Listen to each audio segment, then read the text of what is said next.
Hello everyone, welcome to online study bytes. मैं हूं प्रतीक्षा आचार्य और उम्मीद करती हूं आप सभी सही होंगे। मैं भी बढ़िया हूं और दिवाली के बाद ये वीडियो आप लोगों के लिए अपलोड कर रही हूं। और जल्द ही आपका यूपी टेट का एग्ज़ाम है, तो आपके यूपी टेट और सुपर टेट दोनों ही एग्ज़ाम में ये आपको हेल्पफुल रहेगा। ये SCERT कक्षा 7 की पुस्तक है, नागरिक शास्त्र हमारा जीवन भाग है। ये इतिहास का जो सेकंड पार्ट होता है नागरिक शास्त्र का, वही पार्ट है जिसमें हम चैप्टर 2 के महत्वपूर्ण तथ्यों को पढ़ रहे हैं। तो चलिए स्टार्ट कर लेते हैं। और चैप्टर है व्यवस्थापिका कानून बनाना। तो आप इम्पोर्टेंट नोट्स जो हैं देखते जाएं, इनको समझते जाएं और ध्यान से इनको पढ़ते जाएं, जिससे कि आप आने वाले क्वेश्चंस अगर यहाँ से बनते हैं तो उनके आंसर आप सही दे पाएं। हेलो लर्नर्स, अगर आप CTET, UP टेट या किसी भी एग्ज़ाम की तैयारी कर रहे हैं, सुपर टेट की तैयारी कर रहे हैं या किसी भी टेट की तैयारी कर रहे हैं या टीचिंग वैकेंसी की तैयारी कर रहे हैं, तो आप अनअकैडमी पर प्लस के साथ जुड़ सकते हैं। प्लस पर आपको complete syllabus, unlimited practice test, unlimited PDF notes, regular doubt clearing sessions provide किए जाते हैं। इतना ही नहीं, weekly free mock test, free test series और आप अपने मनचाहे एजुकेटर से पढ़ सकते हैं। Practice batch course UP TET 2021 के लिए स्टार्ट हो रहा है और ये जो प्रैक्टिस बैच कोर्स है ये 9 नवंबर से स्टार्ट हो रहा है। तो ये 9 नवंबर से स्टार्ट हो रहा है। अगर आपने अभी तक यूपी टेट की तैयारी नहीं की है या प्रैक्टिस आपको करनी है तो आप इस बैच कोर्स को ज्वाइन कर सकते हैं। ये जो है ड्यूरेशन 2 ड्यूरेशन में बटा हुआ है, 6 महीने और 12 महीने। इसमें आप 6 महीने के अंदर, मान लीजिए आप 6 महीने का सब्सक्रिप्शन लेते हैं, तो आप 6 महीने के अंदर जितने भी टेट की आते हैं या टेट के बैच कोर्स आते हैं उन सभी को पढ़ सकते हैं। और यहाँ पर आपको 699 दिख रहा है या 899 दिख रहा है, इसमें आपको डिस्काउंट मिलेगा रेफरल कोड यूज़ करने पर। और ये फाइनल प्राइस हो जाएगा 567 फॉर 6 मंथ्स और 729 फॉर 12 मंथ्स। आपको रेफरल कोड में यूज़ करना है प्रतीक्षा टेट, PRATIKSHATET, जिससे कि आपको 10% का डिस्काउंट मिल जाए। मेरी फ्री लाइव क्लास भी आप ज्वाइन कर सकते हैं, बिल्कुल फ्री है अनअकैडमी पर। ये भी अनलॉक होंगी इसी रेफरल कोड को यूज़ करने पर। इसके लिए आपको कुछ भी पे नहीं करना है। जहां पर मैं आपको यूपी टेट के प्रीवियस ईयर और नए MCQs की प्रैक्टिस करवा रही हूँ। हिंदी, EVS और SST आप लोगों को पढ़ा रही हूँ। तो आप ज्वाइन कर सकते हो मेरी लाइव क्लासेस और सब्सक्रिप्शन लेकर प्लस कोर्स भी पढ़ सकते हो, जो कि रेफरल कोड यूज़ करके 10% का डिस्काउंट भी उसमें पा सकते हो। Thank you.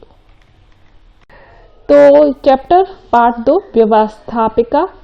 व्यवस्थापिका कानून बनाना। हमारे संविधान में कहा गया है कि भारत अर्थात इंडिया, तो भारत का नाम इंडिया भी हमें बताया गया है। तो भारत अर्थात इंडिया, दोनों ही नाम यहाँ पर शो हुए हैं संविधान में। राज्यों का क्या है? संघ है। ठीक है, इसका अर्थ यह है कि भारतीय संघ का पूरा क्षेत्र सभी राज्यों, केंद्र शासित प्रदेशों से मिलकर बना है। अपने शिक्षक की सहायता से भारत का राजनीतिक मानचित्र देखकर अपने देश के राज्य और केंद्र शासित प्रदेशों की सूची अपनी अभ्यास पुस्तिका में बनाइए। तो ये आपको करना नहीं है, ये बच्चों के लिए है, लेकिन मैं ये जरूर कहूंगी कि आप भारत का राजनीतिक मानचित्र जरूर देख लें। पॉलिटिकल मैप ज़रूर देखें, कौन कौन से देश हमारे भारत के सीमा रेखा को टच करते हैं और कौन कौन से राज्य यूपी को टच कर रहे हैं या फिर कौन सा राज्य किस दिशा में है। इस तरह के क्वेश्चन आपके भारत के मैप से पूछे जाते हैं आपके एग्जाम में, चाहे वो कोई भी टेट हो या कोई भी एग्जाम हो। भारत में संघ यानी कि केंद्र तथा राज्य सरकारों के, तो संघ को ही केंद्र बोला जाता है और राज्य सरकारों के अधिकार संविधान द्वारा निश्चित किए गए हैं। क्योंकि भारत राज्यों का संघ है, इसलिए संघ और राज्य के काम बटे हुए हैं। संघ सरकार जो कानून बनाती है वह पूरे देश के लिए बनाती है। तो जो केंद्र सरकार होती है यानी कि संघ सरकार, वो पूरे देश के लिए कानून बनाएगी। वह ऐसे मामलों पर कानून बनाती है जो किसी एक राज्य के लिए ना होकर सभी राज्यों के लिए होते हैं। संघ और राज्यों के बीच विधायी शक्तियों का विभाजन 3 सूचियों में किया गया है, जो भारतीय संघीय व्यवस्था का प्रमुख लक्षण है। और कौन कौन सी हैं ये 3 सूचियां? संघ सूची, राज्य सूची, समवर्ती सूची। जिन्हें एसएसटी नहीं आता है, जो एसएसटी नहीं पढ़ते हैं या जिन्होंने नहीं पढ़ा है, पहली बार एग्जाम की वजह से उन्हें एसएसटी पढ़ना पड़ रहा है, तो मैं ये कहूँगी कि वो एससीईआरटी की बुक्स को ज़रूर पढ़ें, क्योंकि उनका जो बेसिक है वो यहीं से क्लियर होने वाला है। तो काफ़ी सारी चीज़ें आपको समझ में आएंगी जो लोग कंफ्यूज होते हैं संघ सूची, राज्य सूची और समवर्ती सूची में। संघ सूची क्या होती है? इस सूची के विषय में, संघ हमारा क्या है? केंद्र है। तो ध्यान रखिए, इस सूची के विषय पर कानून बनाने का अधिकार किसको होगा? केंद्र में कौन चलती है? संसद चलती है। हर चीज कानून बनाएगी तो संसद पहले उसको पारित करेगा, उसके बाद कानून बनाएगा जो कि सभी राज्यों में लागू होगा। तो कानून बनाने का अधिकार किसको है? संसद को प्राप्त है, जिनमें से कुछ प्रमुख विषय हैं। कौन कौन से विषय हैं? तो अब आपसे पूछा जा सकता है इनमें से कौन सी चीज संघ सूची में आती है। तो आप ध्यान रखें, रेल, जल परिवहन, हवाई जहाज, राष्ट्रीय राजमार्ग, बैंक, विदेशी मामले, स्मारक, रक्षा, संचार साधन और डाक और तार।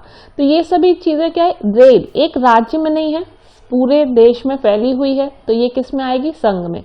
जो चीज राज्य तक सीमित ना होकर पूरे देश में फैली हुई है, ठीक है, वो चीजें अधिकतर केंद्र के अंतर्गत आती हैं, जैसे हवाई जहाज, राष्ट्रीय राजमार्ग, बैंक एक नहीं है, एक राज्य की नहीं है, पूरे देश की है। विदेशी मामले एक राज्य के नहीं है, पूरे देश के हैं। जल परिवहन सिर्फ राज्य का नहीं है, पूरे देश का है। स्मारक सिर्फ राज्य के नहीं है, पूरे देश की है। रक्षा, संचार साधन, डाक और तार, ये सभी किसके हैं? केंद्र सूची के या संघ सूची के अंतर्गत आते हैं। दूसरा है हमारा राज्य सूची। इस सूची के विषय पर कानून बनाने का अधिकार राज्य विधानमंडल को प्राप्त है। राज्य विधानमंडल को प्राप्त है, जिनमें से कुछ प्रमुख है। जैसे केंद्र में संसद होती है, वैसे ही राज्य में विधानमंडल होती है। क्लियर? विधानसभा, विधान परिषद मिलाकर बनता है विधानमंडल। तो राज्य सूची के कतिपय विषय, तो यहाँ पर विषय नहीं दे रखे हैं, वैसे राज्य सूची के अंतर्गत 61 विषय आते हैं। तो प्रमुख कौन कौन से हैं? जैसे पुलिस किसकी होती है? राज्य की होती है। अपने अपने राज्य की पुलिस को मुख्यमंत्री जो है, आपने देखा होगा, ऑर्डर देते हैं, ठीक है। तो पुलिस जो है वो राज्य सूची के अंतर्गत आएगी। न्याय, अपने अपने राज्य का न्याय अलग अलग होता है, ठीक है, तो न्याय, जेल, ये सभी राज्य सूची के अंतर्गत आएंगे। स्थानीय यानी कि स्थानीय स्वशासन जो कि हम कक्षा 6 की नागरिक शास्त्र में पढ़ चुके हैं, क्या होता है, ये सभी चीजें राज्य सूची में आएंगी। स्वास्थ्य, ठीक है, ये राज्य सूची में आएंगे, यानी कि इन पर निर्णय राज्य की सरकार ले सकती है। कृषि, देखा, कृषि जो होगी वो राज्य, सिंचाई राज्य, ये सभी, सड़कें राज्य सूची में आएंगी, सिर्फ सड़कें। और अगर जहां पर राष्ट्रीय राजमार्ग की बात आएगी, वो सारी चीजें किस में आएंगी? वो केंद्र में आएंगी। सड़कें जो होंगी राज्य की, वो किस में आएंगी? राज्य सूची के अंतर्गत आएंगी। तीसरा जो है वो है समवर्ती सूची, ठीक है। समवर्ती सूची क्या है? कुछ ऐसे भी विषय हैं जिन पर संसद और राज्य विधानमंडल दोनों ही कानून बना सकते हैं। इस सूची में दिए गए कुछ विषय निम्नवत हैं। समवर्ती सूची के कतिपय विषय, तो यहाँ पर नीचे हम अभी पढ़ेंगे कौन कौन से विषय हैं जो समवर्ती सूची के अंतर्गत आते हैं। यदि समवर्ती सूची के किसी एक ही विषय पर संघ और राज्य के कानूनों में मतभेद होता है तो संघ के कानून को मान्यता दी जाती है। इंपॉर्टेंट, अगर मान लीजिए मतभेद है तो किसकी मानी जाएगी? तो संघ यानी कि केंद्र की मानी जाएगी। केंद्र बड़ा होता है। संविधान में यह भी व्यवस्था की गई है, यदि भविष्य में किसी नए विषय पर कानून बनाना हो तो उस विषय पर कानून बनाने का अधिकार संसद को ही है। तो कानून बनाने का अधिकार किसको है? संसद को, राज्य सरकार को, ठीक है, उच्च न्यायालय को या राष्ट्रपति को। इस तरह से ऑप्शन आपको आएंगे, तो आंसर क्या होगा आपका? संसद होगा। समवर्ती सूची के कतिपय विषय में चिकित्सा आता है, अन्य व्यवसाय आएंगे, शादी, मीडिया, किताबें, ये सभी समवर्ती सूची के अंतर्गत आती हैं, ठीक है। 3 तरह की सूची हमने पढ़ी। केंद्र सूची यानी कि संघ सूची, जिस पर केंद्र निर्णय लेता है, राज्य सूची जिस पर राज्य निर्णय लेता है, और संघ जिस पर केंद्र और राज्य दोनों मिलकर कानून बनाते हैं। शिक्षा, उद्योग, बिजली, परिवार, धार्मिक संस्थाएं, ये सभी किसके अंतर्गत आती हैं? ये सभी समवर्ती सूची के विषय हैं, समवर्ती सूची के विषय हैं। ठीक है,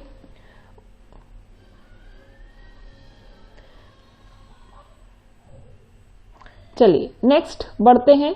सरकार के अंग, यहाँ पर केंद्र, व्यवस्थापिका, कार्यपालिका और न्यायपालिका, ये सरकार के अंग हैं। केंद्र संसद, केंद्रीय मंत्रिपरिषद, उच्चतम न्यायालय, ये केंद्र के अंतर्गत। राज्य में विधानमंडल, राज्य मंत्रिपरिषद, उच्च न्यायालय, ये राज्य के अंतर्गत आते हैं। सबसे बड़ा न्यायालय कौन सा है? उच्चतम न्यायालय, जिसे हम सुप्रीम कोर्ट कहते हैं, SC। ठीक है, उच्चतम न्यायालय। फिर राज्य का उच्च न्यायालय। ठीक, और कार्य क्या है? कानून बनाना, राज्य कानून लागू करना, कानून का पालन करना और कराना। तो संसद के बारे में पढ़ेंगे। संसद क्या होती है? संसद यानी कि केंद्र की व्यवस्थापिका को संसद कहते हैं। संसद का सबसे महत्वपूर्ण कार्य क्या है? देश के लिए कानून का निर्माण करना है। ये मैं आपको बता चुकी हूँ। देश के लिए कानून का निर्माण कौन करता है? संसद करती है। संसद के 3 स्तंभ हैं। संसद के 3 स्तंभ कौन कौन से हैं? पहला है राष्ट्रपति और उसके 2 सदन, लोकसभा और राज्यसभा से मिलकर संसद का निर्माण होता है।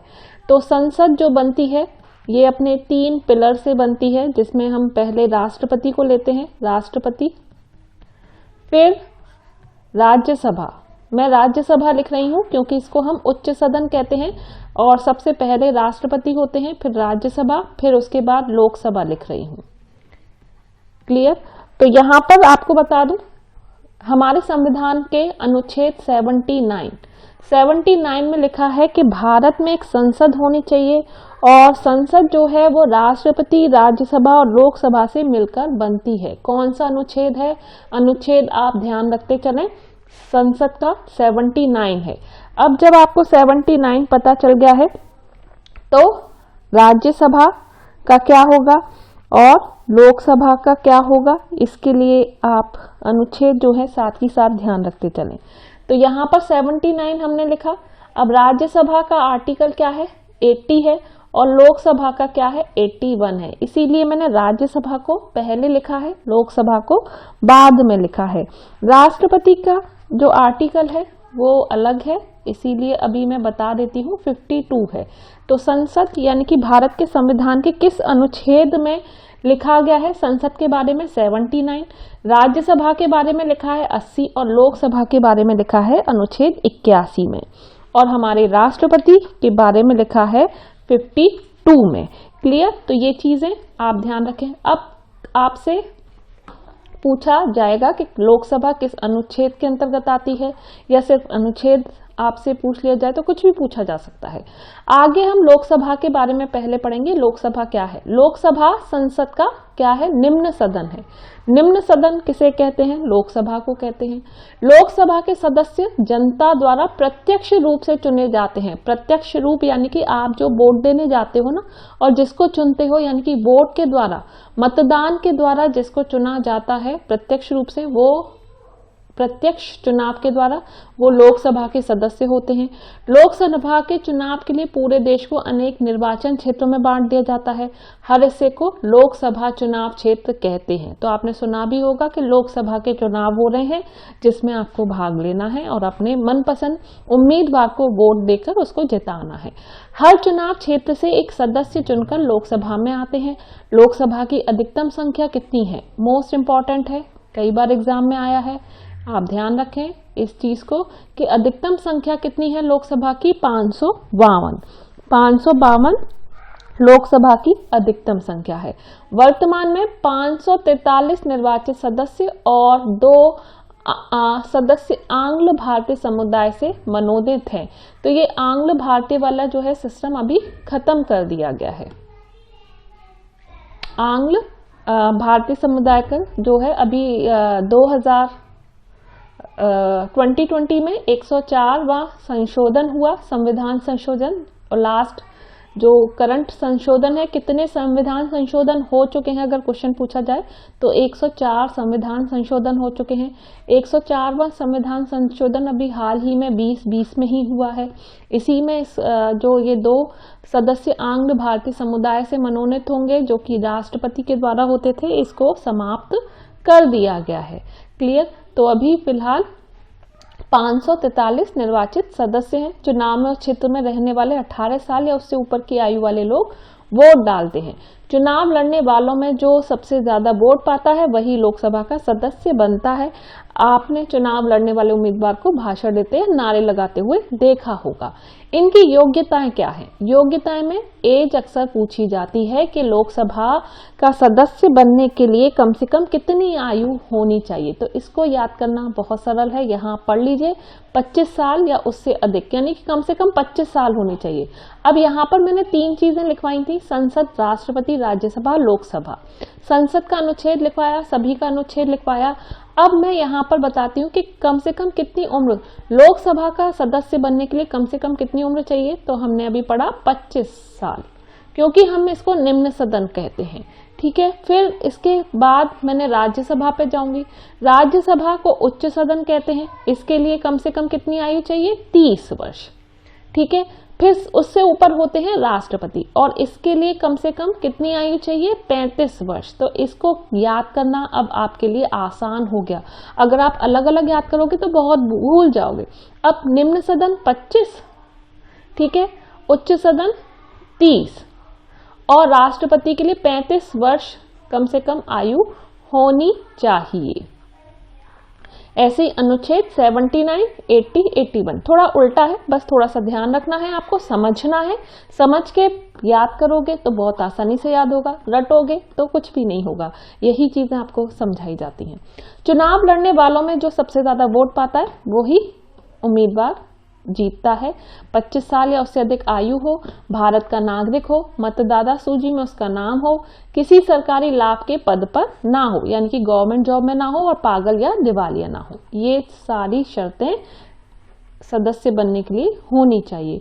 लोकसभा का कार्यकाल 5 वर्ष के लिए होता है, लेकिन प्रधानमंत्री की सलाह पर राष्ट्रपति इसके पहले भी लोकसभा को भंग कर सकता है।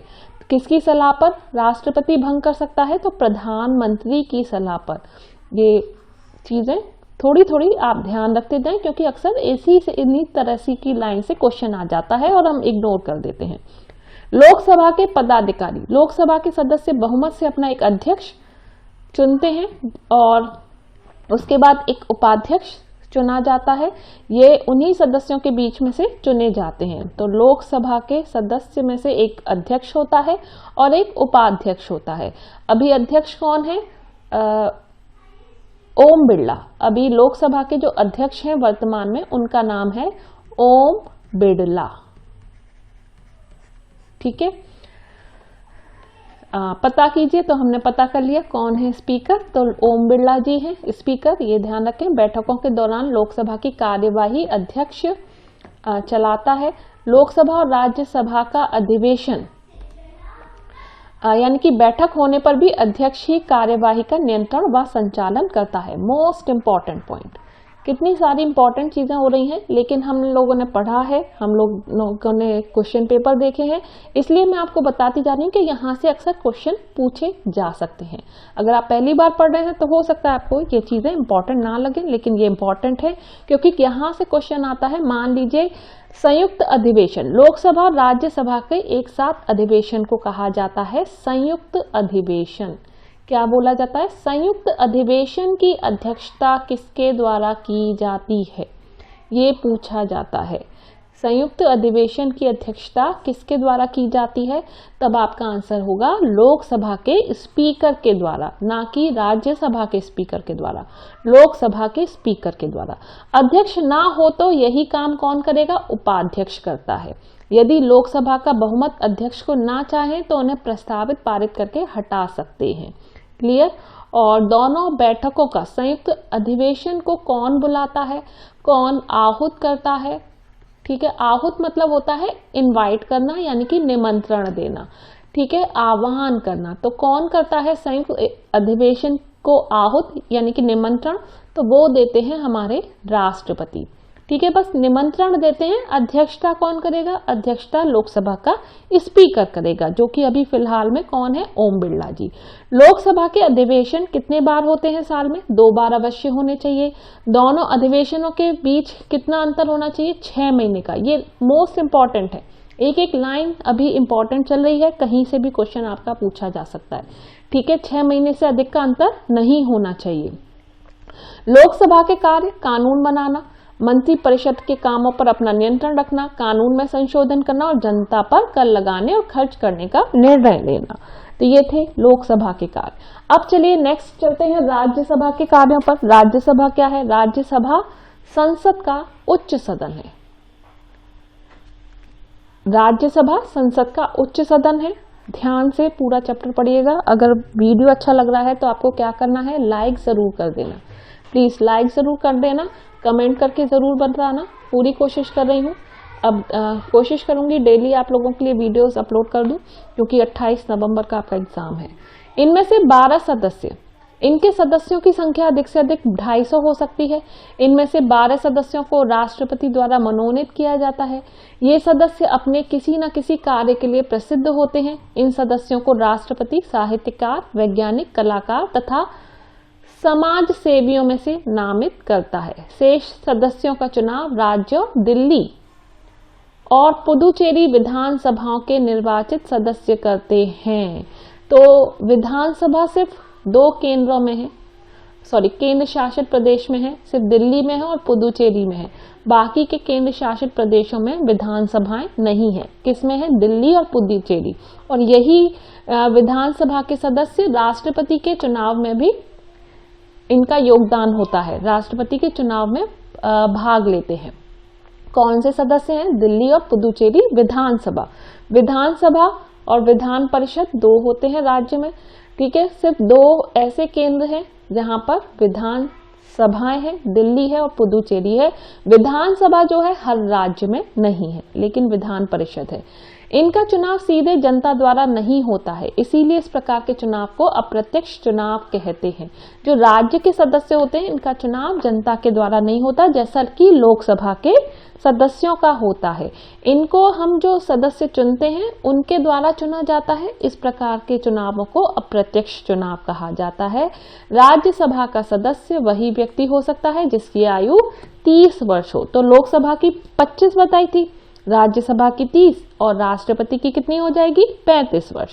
शेष योग्यताएं वही होती हैं जो लोकसभा के सदस्य की, कि भारत का नागरिक हो, पागल दिवालिया ना हो, किसी भी गवर्नमेंट जॉब पर ना हो, ठीक है, मतदान सूची में उसका नाम हो, भारत का नागरिक हो, ठीक है। परंतु कोई व्यक्ति एक ही समय में संसद के दोनों सदनों का सदस्य नहीं हो सकता है। या तो वो राज्यसभा का सदस्य होगा या फिर लोकसभा का सदस्य। सदस्यों का कार्यकाल, राज्यसभा के सदस्यों का कार्यकाल जो होता है वो 6 वर्ष होता है। इंपॉर्टेंट है, क्लियर? कितना होता है? लोकसभा का कितना है? 5 वर्ष, लेकिन राज्यसभा का कितना है? 6 वर्ष। ठीक है, 5 वर्ष नहीं है, 6 वर्ष। क्यों है? इसके 1/3 सदस्य, यानी कि 1/3 सदस्य हर 2 वर्ष के बाद अवकाश ग्रहण करते हैं और उनके स्थान पर नए सदस्य चुनकर आते हैं। इसीलिए राज्यसभा के चुनाव जो हैं हर 2 वर्ष बाद होते हैं 1/3 सदस्यों के लिए। मान लीजिए यहाँ पर अगर मैं कहूँ 2016 में 33 सदस्यों के लिए चुनाव हुआ, ठीक है। 2016 के बाद क्या आया? 2018 फिर 33 के लिए चुनाव हुआ, फिर आया 2020 फिर 33 के लिए चुनाव हुआ। मान लीजिए इस तरह से हमारे 100 लोग हो गए। अब जब 2022 का जो चुनाव होगा उसमें 33 सदस्य चुनने हैं, लेकिन जो 2016 वाले हैं वो अपना 2 साल ये पूरा कर लिया, 2 साल यानी कि 6 वर्ष 2022 तक पूरा कर लेंगे। इनका रिटायरमेंट होगा और नए सदस्य जो 33 जो रिटायर हुए हैं 2016 वाले, उनके स्थान पर नए 33 सदस्यों का चुनाव होगा। इसीलिए इनका जो कार्यकाल रखा है वो 6 वर्ष का रखा है और राज्यसभा को कभी भी भंग नहीं किया जा सकता, लेकिन लोकसभा को प्रधानमंत्री की सलाह पर राष्ट्रपति भंग कर सकता है। इसीलिए इसको स्थायी सदन कहते हैं और लोकसभा को अस्थायी सदन कहते हैं क्योंकि वह भंग की जा सकती है, लेकिन राज्यसभा को कभी भंग नहीं किया जा सकता। भारत का उपराष्ट्रपति राज्यसभा का पदेन सभापति होता है। जैसे कि लोकसभा का अध्यक्ष लोकसभा के सदस्यों के द्वारा ही उन्हीं में से एक चुना जाता है, वैसे राज्यसभा में नहीं होता। जो हमारे उपराष्ट्रपति हैं, कौन है? नायडू जी, है ना, वेंकैया नायडू जी हैं हमारे उपराष्ट्रपति। तो जो हमारे उपराष्ट्रपति हैं नायडू जी, वही हमारे राज्यसभा के सभापति होंगे। और इनको जो सैलरी मिलती है वो उपराष्ट्रपति की नहीं मिलती है, बल्कि किसकी मिलती है? सभापति के अध्यक्ष होने की सैलरी मिलती है।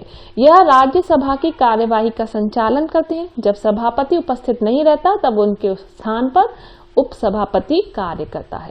राज्यसभा का वर्ष में 2 बार अधिवेशन होना आवश्यक है और एक बैठक और दूसरी बैठक के बीच 6 माह से अधिक का अंतर नहीं होना चाहिए। ये बिल्कुल लोकसभा की तरह ही है। लोकसभा की तरह राज्यसभा भी कानून बनाने का कार्य करती है। दोनों सदनों द्वारा जब कोई प्रस्ताव स्वीकार कर लिया जाता है तब राष्ट्रपति के पास हस्ताक्षर के लिए भेजा जाता है। राष्ट्रपति के हस्ताक्षर के बाद वह विधेयक कानून बन जाता है। क्लियर है? विशेष बात यह है कि धन से संबंधित, यानी कि जो धन विधेयक है, धन विधेयक जो है, संबंध रखने वाले विधेयक लोकसभा में ही प्रस्तुत किए जाते हैं। सबसे पहले किसमें प्रस्तुत किए जाएंगे? लोकसभा में। राज्यसभा में उन पर केवल चर्चा की जाती है, उन पर मतलब उनको मोहर लगाने के लिए, यानी कि प्रस्तावित करने के लिए उनको धन विधेयक के लिए 14 दिन का समय दिया जाता है राज्यसभा में। अगर वो 14 दिन में प्रस्तावित नहीं करते हैं तो वह स्वतः ही प्रस्तावित हो जाता है लोकसभा के द्वारा ही। क्लियर? राज्यसभा का कोई इम्पोर्टेंट रोल नहीं है। लेकिन कितने दिन का टाइम दिया जाता है, ये अक्सर क्वेश्चन आ जाता है। तो 14 डेज का टाइम दिया जाता है राज्यसभा में धन विधेयक को पारित करने के लिए। अगर वो 14 दिन में नहीं पारित कर पाते हैं तो ये स्वतः ही पारित हो जाता है। कानून निर्माण की प्रक्रिया संसद का सबसे महत्वपूर्ण काम है। देश के लिए कानून बनाना, कानून बदलना, जिस पर विषय पर कानून बनाना होता है उसका एक प्रस्ताव तैयार किया जाता है, उसे ही विधेयक कहते हैं। जिस पर कानून बनाया जाता है वो विषय क्या है? विधेयक है। विधेयक 2 प्रकार के होते हैं, साधारण विधेयक और धन विधेयक। कानून बनाने की संक्षिप्त प्रक्रिया इस प्रकार है। धन विधेयक के बारे में अभी हमने बताया, जो कि लोकसभा में ही पारित हो जाता है। राज्यसभा को एक नाम मात्र के लिए पूछा जाता है और 14 डेज का टाइम दिया जाता है। अगर नहीं निर्णय ले पाते हैं तो वो स्वतः ही पारित हो जाता है। साधारण विधेयक क्या है? साधारण विधेयक लोकसभा और राज्यसभा में किसी भी में भी पहले पेश किया जाता है। इस विधेयक का कोई भी मंत्री पेश कर सकता है, तो ये किसी भी सभा में पेश की जा सकती है। साधारण विधेयक 3 चरणों में पारित होता है, जिसे 3 वाचन कहते हैं। मोस्ट इंपॉर्टेंट है, ध्यान से पढ़िएगा इन तीनों वाचनों के बारे में। पहला वाचन, लोकसभा के सदस्य ने अध्यक्ष से विधेयक पेश करने की अनुमति मांगी। लोकसभा के सदस्य ने अध्यक्ष से विधेयक पेश करने की अनुमति मांगी। उनकी अनुमति से लोकसभा में विधेयक पेश किया गया। हर सदस्य को विधेयक की एक प्रति दी गई और उसके बारे में बताया गया। कुछ दिनों बाद समय तय किया गया और विधेयक के हर बिंदु पर विस्तृत चर्चा की गई। कई सदस्यों ने संशोधन भी सुझाए। तो ये होता है पहला वाचन, जब पेश किया जाता है कि हमारी ये मांग है। दूसरा वाचन क्या है? कुछ दिनों बाद संशोधन के साथ विधेयक दोबारा बारीकी से पढ़ा गया और विधेयक का विश्लेषण किया गया। इसी समय विधेयक में जरूरी संशोधन भी किए गए। अगर लगता है कोई कमी है तो जरूरी संशोधन और किए जाते हैं। फिर आता है तीसरे नंबर का वाचन। द्वितीय वाचन के पश्चात विधेयक का प्रारूप निश्चित हो जाता है, फाइनल हो जाता है कि भाई अब इसमें कोई भी कमी नहीं है। इस वाचन में संपूर्ण विधेयक को स्वीकार या अस्वीकार करने के संबंध में चर्चा होती है। इस चरण में विधेयक में कोई भी महत्वपूर्ण संशोधन नहीं किया जाता। तो महत्वपूर्ण संशोधन पहले और दूसरे में हो जाते हैं, तीसरे में या तो स्वीकार करो या अस्वीकार करो। यदि सदन का अपेक्षित बहुमत इसका समर्थन कर देता है तो विधेयक पारित हो जाता है। और अगर विधेयक स्वीकृत हो जाता है तो उसे दूसरे सदन में स्वीकृत हेतु भेजा जाता है।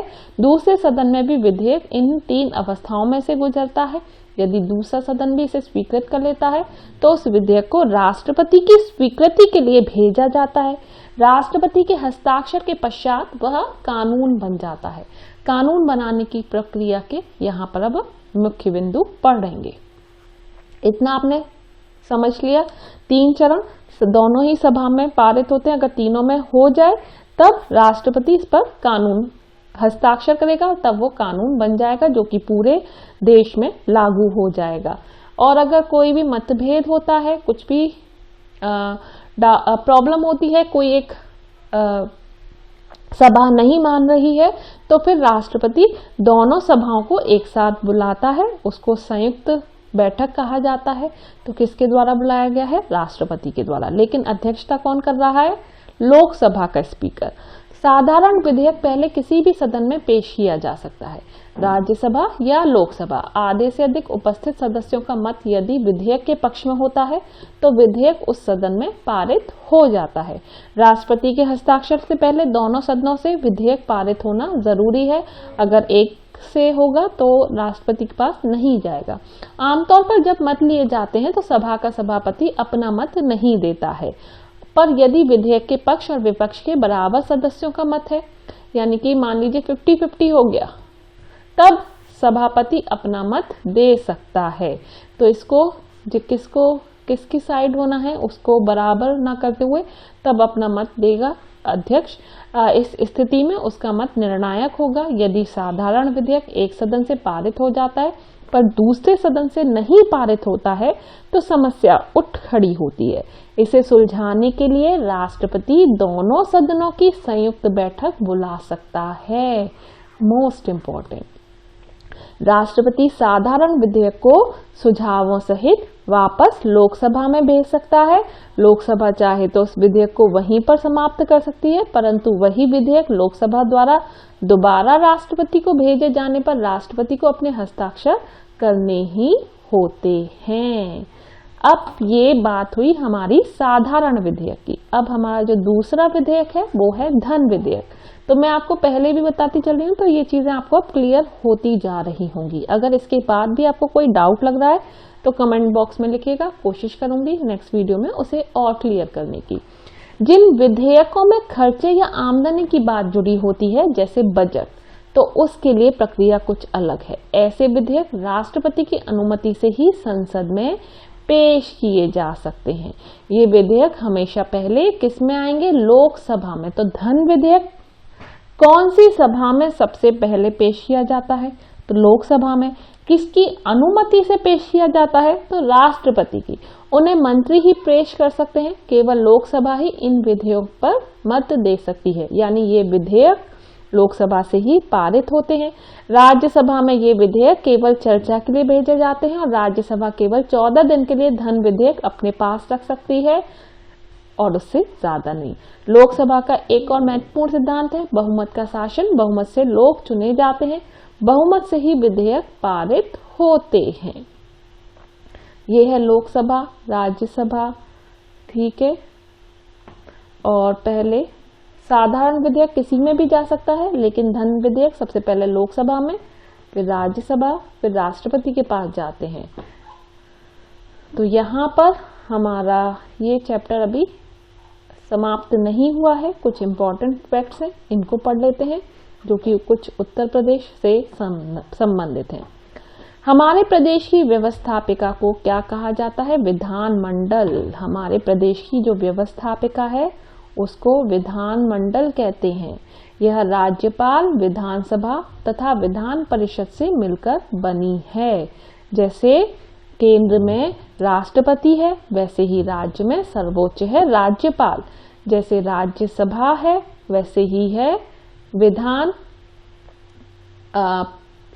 परिषद, और जैसे लोकसभा है वैसे ही है विधान सभा, ठीक है। तो यहाँ पर भी 3 सदन होते हैं। विधानसभा की बात करें, विधानसभा यूपी में है, यूपी में विधानसभा में 403 सदस्य होते हैं जो जनता द्वारा निर्वाचित होते हैं, जबकि एक सदस्य का मनोनयन राज्यपाल आम भारतीय समुदाय से कर सकता है। वही व्यक्ति विधानसभा का चुनाव लड़ सकता है जो 25 वर्ष और आयु सेम ही है। 25 जो लोकसभा की थी वही विधानसभा है। जो केंद्र में लोकसभा का काम है वही राज्य में विधानसभा का काम है। तो आयु है 25 वर्ष कम से कम। अब जो राज्यसभा का है वही विधान परिषद का है, तो आयु कितनी हो जाएगी? 30 वर्ष। जो राष्ट्रपति का काम है केंद्र में वही राज्यपाल का है राज्य में। क्लियर? तो आयु कितनी हो जाएगी? 35 वर्ष। बहुत सरल है, आसान है याद करना आयु। तो आयु का हो 25 वर्ष या उससे अधिक की आयु का हो। विधानसभा के सदस्यों को विधायक या एमएलए कहा जाता है। सभी सदस्य मिलकर अपने बीच में से ही एक अध्यक्ष और एक उपाध्यक्ष का चुनाव करते हैं, जैसे कि लोकसभा में होता है। सामान्यतः विधानसभा का गठन 5 वर्ष के लिए किया जाता है, परंतु मंत्रिपरिषद की सलाह पर राज्यपाल इसे सबसे समय से पहले ही भंग कर सकता है। तो बिल्कुल लोकसभा की तरह ही है, इसलिए इसको अस्थायी सदन भी कहा जाता है, जैसे कि लोकसभा को कहा जाता है। उत्तर प्रदेश विधान परिषद में कितने सदस्य होते हैं? 100 सदस्य होते हैं। इसमें 38 सदस्य विधानसभा द्वारा, 36 सदस्य स्थानीय संस्थाओं द्वारा और 8 शिक्षकों द्वारा, 8 स्नातकों द्वारा निर्वाचित होते हैं। 10 सदस्य राज्यपाल द्वारा मनोनीत किए जाते हैं। तो ये अब हमारी बात हो रही है विधान परिषद की। विधान परिषद किसके समान है? राज्यसभा के। ठीक है, जैसे राज्यसभा में विशेष क्षेत्र से कुछ सदस्य होते हैं, वैसे ही विधान परिषद में होते हैं। वही व्यक्ति विधान परिषद का सदस्य बन सकता है जो 30 वर्ष या उससे अधिक आयु का हो, सेम राज्यसभा की तरह। क्लियर? विधान परिषद के सदस्यों को विधायक या एमएलसी विधानसभा के एमएलए और ये होते हैं एमएलसी कहते हैं। विधान परिषद के सदस्य अपने बीच में से ही एक सभापति और एक उपसभापति चुनते हैं। यहाँ पर सदस्य में से ही चुना जाता है, वहां पर हमारे उपराष्ट्रपति होते हैं राज्यसभा के स्पीकर, लेकिन विधान परिषद में ऐसा नहीं होता है। बस थोड़ा सा ये अंतर है, लेकिन कार्यकाल कितना है? 6 वर्षीय, राज्यसभा का भी और विधान परिषद का भी, और इसको भी भंग नहीं किया जा सकता, इसलिए क्या है? ये एक स्थायी सदन है। प्रत्येक दूसरे वर्ष में 1/3 सदस्य यानी कि 1/3 सदस्य अवकाश ग्रहण करते हैं, जैसा कि राज्यसभा में मैंने आपको समझाया था। विधानमंडल का मुख्य कार्य कानून बनाना होता है। विधानसभा और विधान परिषद द्वारा पारित विधेयक राज्यपाल की सहमति के बाद कानून बन जाता है। तो ये था हमारा आज का इम्पोर्टेंट चैप्टर। उम्मीद करती हूँ आपको ये चैप्टर पसंद आया हो। अगर कुछ कहीं डाउट है, कुछ समझ में नहीं आ रहा है, तो आप कमेंट में लिख सकते हैं, उसको दूर किया जाएगा। अगर कोई चीज़ गलत लगती है तो उसको भी ज़रूर बताएं, उसको भी संशोधन के रूप में डिस्क्रिप्शन में सही किया जाएगा। अभी के लिए इतना ही। तो चलिए कुछ क्वेश्चंस हैं यहाँ पर देख लेते हैं। लोकसभा का कार्यकाल है, तो लोकसभा का कार्यकाल कितना है? 5 वर्ष। इसका सही आंसर क्या है? 5 वर्ष है। उत्तर प्रदेश विधान परिषद की सदस्य संख्या कितनी है? तो विधान परिषद की सदस्य संख्या कितनी है? 100। क्लियर? अभी हमने ऊपर पढ़ा है यहाँ पर। तो विधान परिषद में 100 सदस्य होते हैं। क्लियर? चलिए, तो यहाँ पर ये हमारा चैप्टर एंड हो चुका है। उम्मीद करती हूँ आपको पसंद आया हो। अभी के लिए इतना ही। Bye bye, take care and thanks for watching. Thank you.